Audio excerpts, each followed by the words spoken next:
The Diocesan Bishop of Kana West and Missionary Bishop of Kana, Church of Nigeria, Anglican Communion, His Lordship the Right Reverend Felix Orji, has admonished Christian youths to shun the deceit of the world and embrace the teachings of Christ, stressing that Christians are surrounded by paganism and secular culture, which tends to draw those who are careless away from the teachings of Christ and lead them to a life of compromise.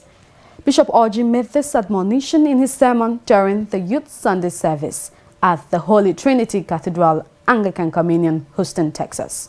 Like the Philippian church, all of us live in a largely pagan world.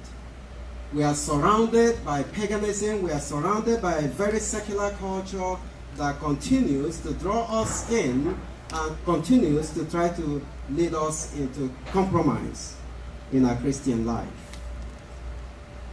Kids, especially those of you going to college, you are surrounded by a pagan culture. A culture that wants to draw you into what is called secularism. Secularism simply means a political or social philosophy, a way of being that doesn't want to have anything to do with religion and with God.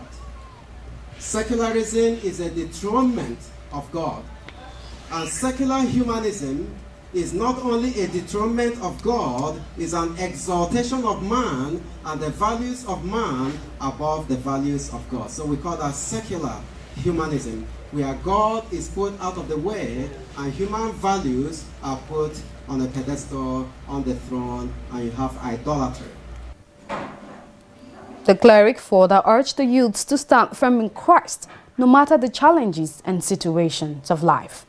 We live in a world that is filled with sexualization of our culture. And so today, it's all about sex. It's about what you can find is sex with you can have sex with. It's about pornography. It's all kinds of things, and all of these things want to draw you into that kind of lifestyle.